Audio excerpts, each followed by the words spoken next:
Bom, e aí pessoal, tudo bem?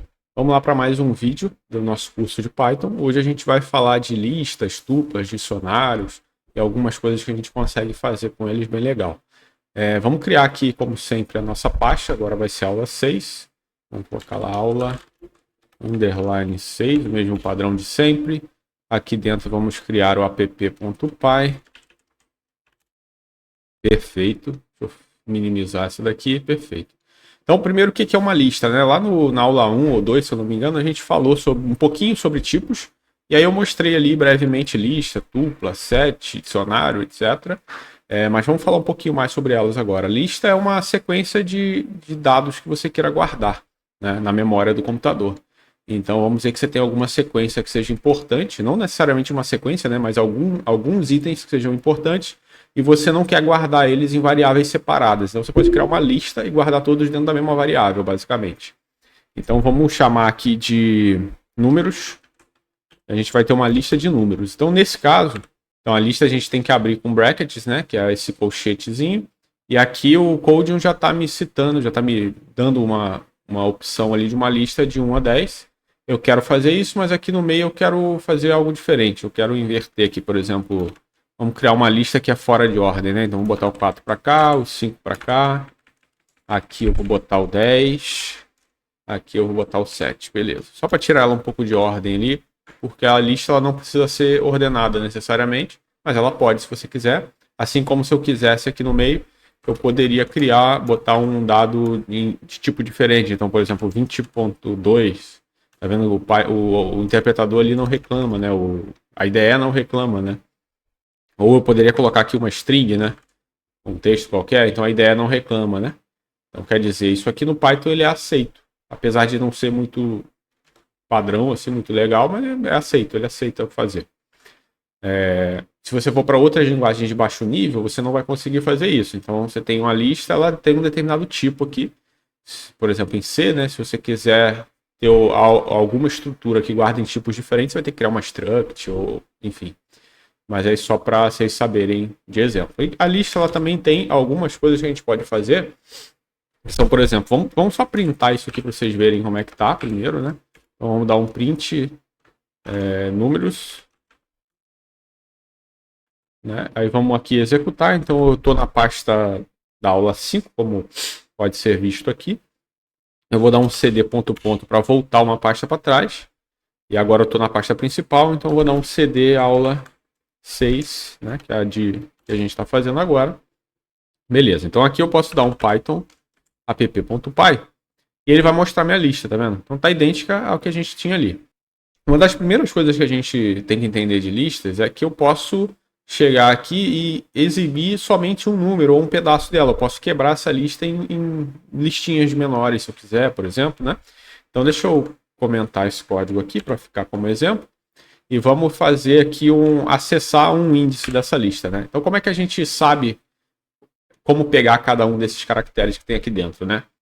Cada um dos itens. Basicamente a lista ela começa a contar de 0 até o infinito, até a quantidade máxima que o interpretador aqui do Python conseguir guardar na sua memória RAM.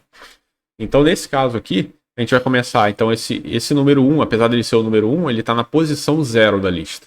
O número 2, ele está na posição 1 da lista, e assim vai até o último aqui. Então se eu quiser, por exemplo, pegar esse número 3, eu vou contar 0, 1, 2. Então esse aqui é a posição 2. Então eu posso abrir brackets assim, como se eu tivesse uma lista, só que sem o sinal de igual, né? Então direto aqui depois do nome da variável lá que guarda a lista, e colocar um 2 ali, né? E se eu for executar agora, você vai ver que ele vai trazer o número 3, que é o que está na posição 2. Assim como se eu quiser aqui, por exemplo, 10, então é 0, 1, 2, 3, 4, 5, 6. Então é a posição 6. Então eu posso chegar aqui, botar um 6, salvar, executar, ele vai printar o 10, ó, certinho. Uma outra coisa que a gente pode fazer é como se fosse um slice, né? Então eu consigo trazer partes da lista e não só um dígito. Vamos dizer que eu quisesse trazer um pedacinho da lista. Então eu posso colocar, por exemplo, 6 é o 10 que a gente estava vendo. Então vamos dizer que eu quero do 1 até o 6. Então eu faria assim, ó, 1, 2.6. O que isso aqui vai trazer? 0, 1 até o 6. Né? Opa, até o 6. A gente não pode se enganar porque tem o número 6 aqui. Aqui o que eu estou referenciando é a posição do número e não o número em si. Então a posição 6, como a gente viu, ó, 0, 1, 2, 3, 4, 5, 6. É o 10. Então vamos executar e ver o que é esse comando aqui vai trazer para a gente.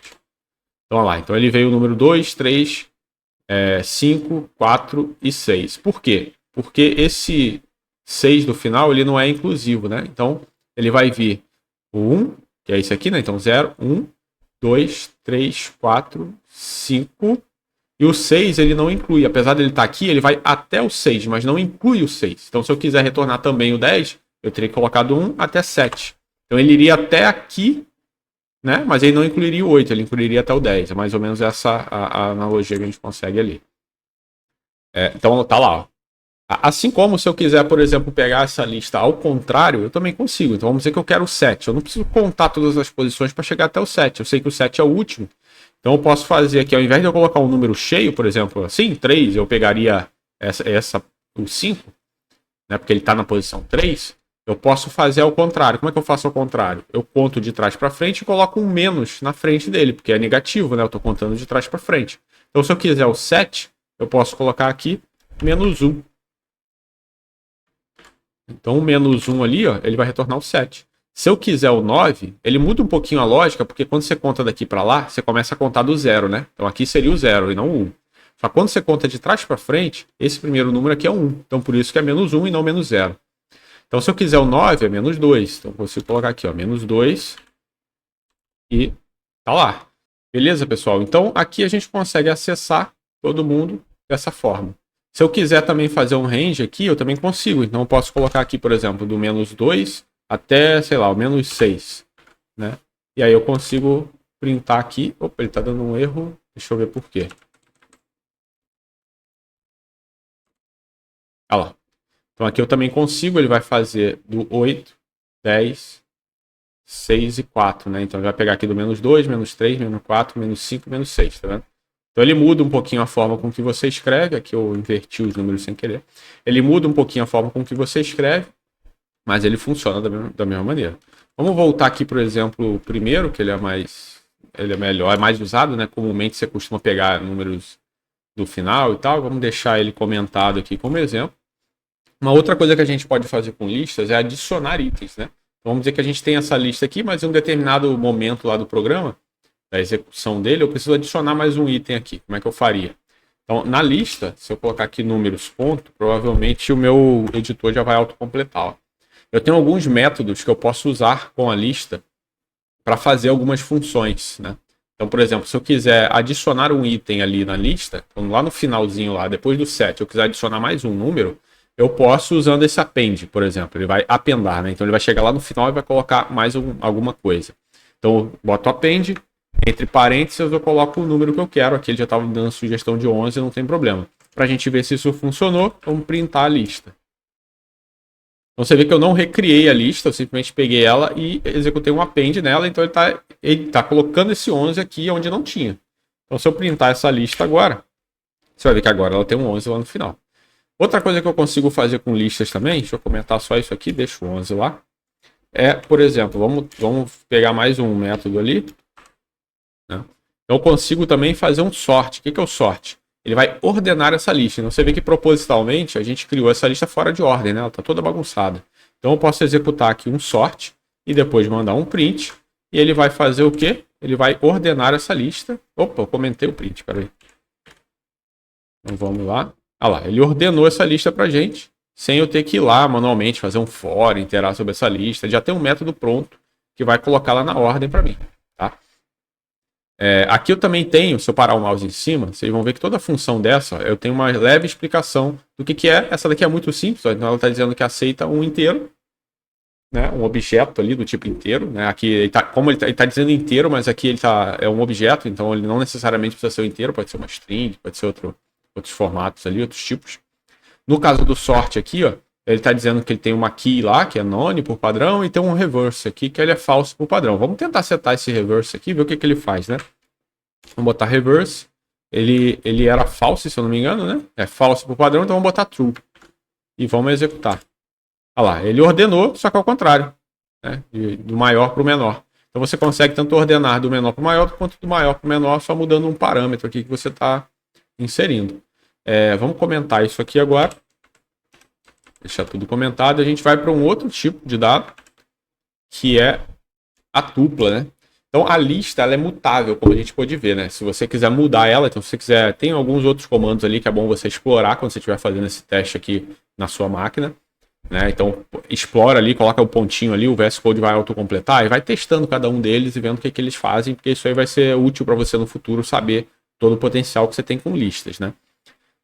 Fora isso, a gente tem, aliás, a gente tem essa característica dela ser mutável, né? Você pode tanto aumentar o tamanho dela quanto diminuir dinamicamente, né? Então eu posso excluir itens, adicionar item em lugares específicos da lista e assim por diante. Se você quiser uma estrutura que ela não seja mutável, que você crie ela ali, ela não possa ser mudada, a gente tem a tupla. A tupla é um pouco diferente, então eu vou colocar aqui de novo números. E aqui, ao invés de eu usar o bracket ali, né? Eu vou usar assim, ó, eu vou usar parênteses. E eu vou fazer a mesma coisa, ó. Vê que ele até entendeu, já colocou para mim. Se eu printar isso aqui, ele vai dar um resultado bem parecido, tá vendo? Com a diferença que ele está usando parênteses aqui. Isso aqui é uma tupla. A tupla ela não vai ter métodos de append, eu não consigo adicionar números aqui. Depois que eu criei ela, ela basicamente vai ser desse tamanho. Eu consigo sim quebrar ela em pedaços menores e salvar em outras variáveis, mas editar ela não. Isso tem uma vantagem. Geralmente, se eu for fazer um for, por exemplo, nessa tupla, ele vai executar mais rápido do que numa lista.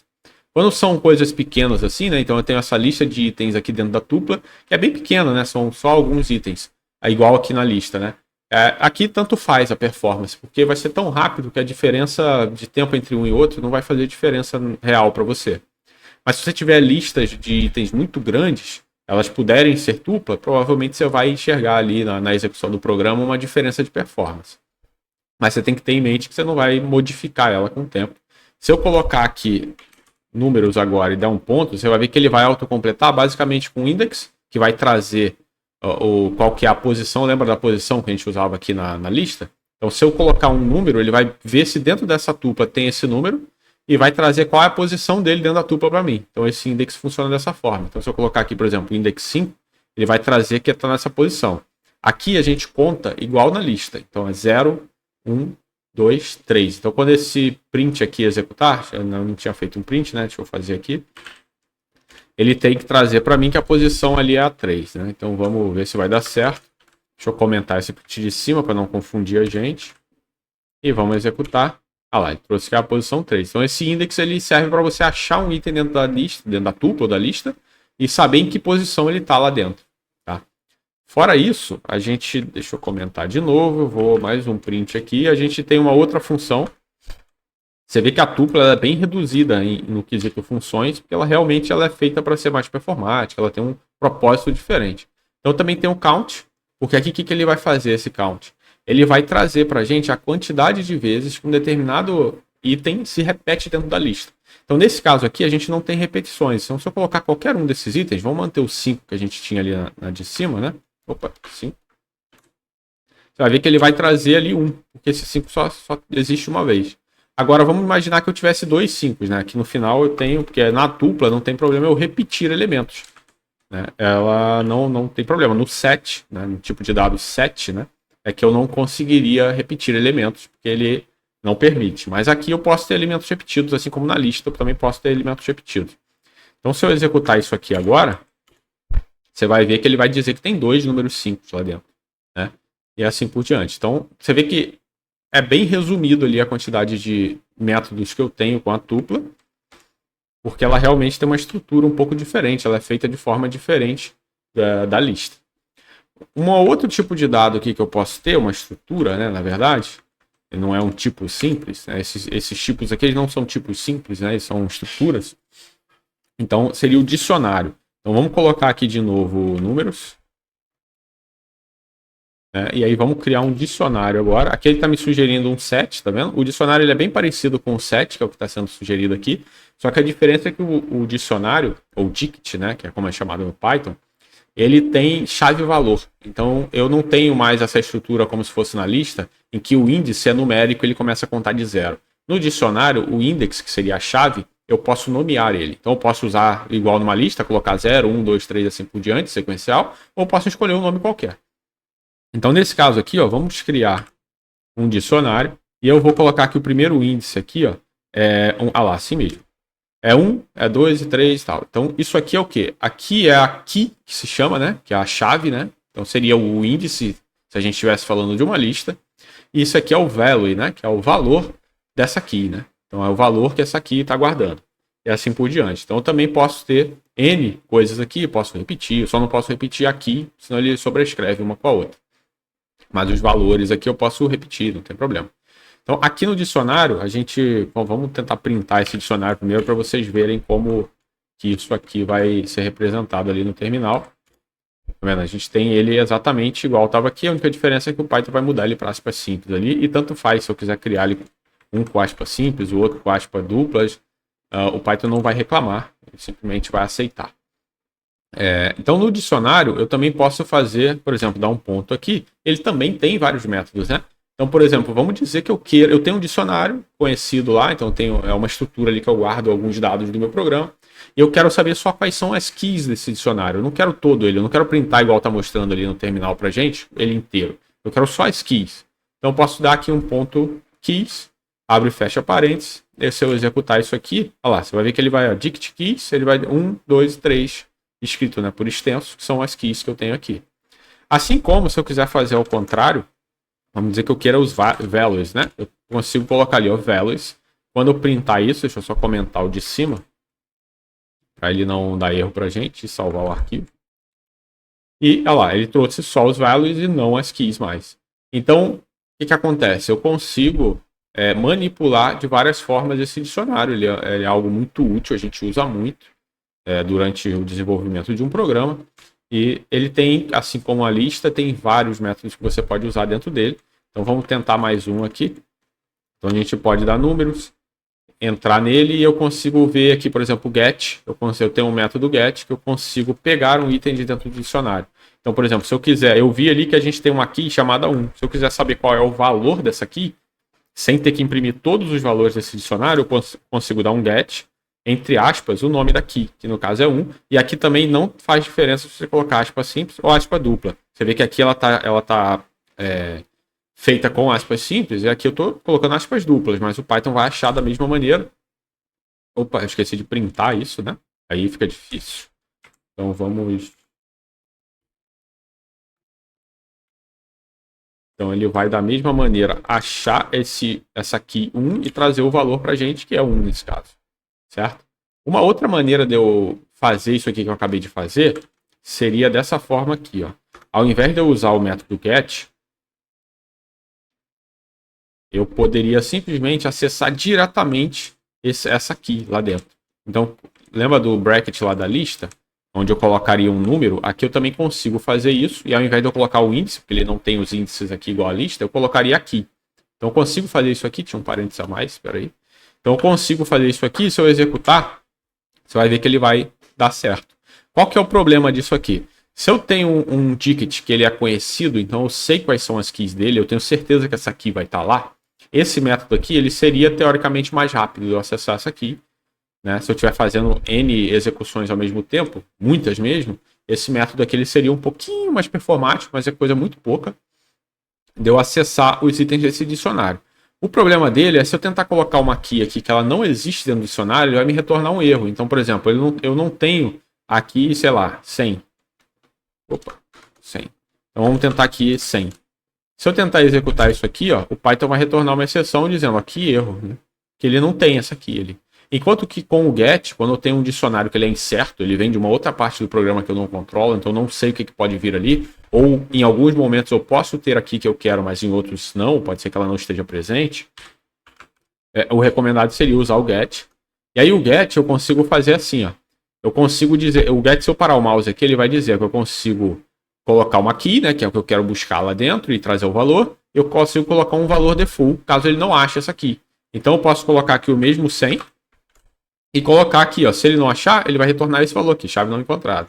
E aqui eu posso colocar literalmente qualquer coisa que o Python aceite, obviamente, né? Então eu posso colocar para retornar null, posso colocar para retornar uma string vazia, um número padrão, se for, nesse caso aqui eu poderia retornar um número padrão e assim por diante. Então eu salvei esse código, vamos executar, e você vai ver que ele não dá mais o erro, agora ele retorna a string chave não encontrada.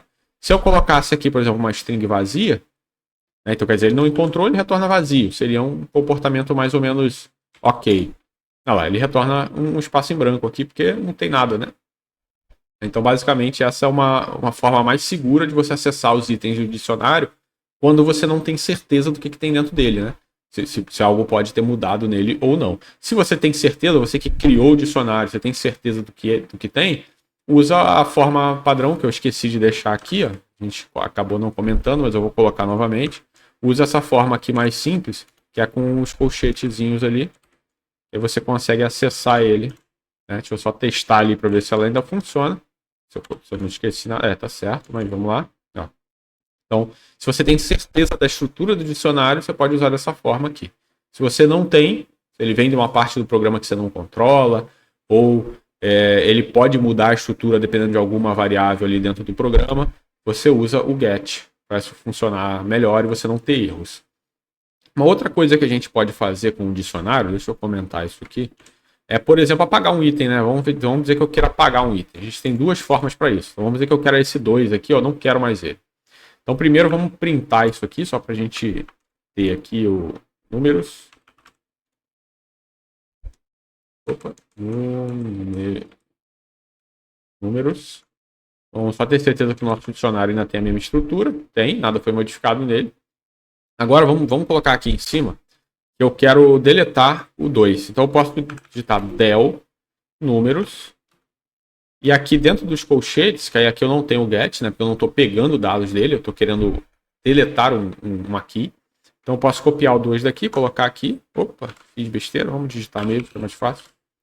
Então nesse caso aqui, o del está antes do print. Então o del ele vai acessar esse dicionário, vai apagar esse item 2 lá de dentro. E na sequência eu vou printar o dicionário. Então quando eu printar, ele já não pode vir mais assim. Ele tem que vir sem o 2 aqui, né? Sem a chave, sem o valor 2. Então se eu executar, ó, você vai ver que deu certinho, ele apagou. Um problema que o del também tem, assim como esse acesso direto aqui, é que se esse item que eu estou tentando apagar, essa aqui, ela não existir, ele também pode retornar um erro. Então vamos tentar apagar o 100 de novo aqui, que eu sei que ele não existe. Você vai ver que ele deu mesmo que erro, tá vendo? Ele não achou dentro do dicionário esse que erro.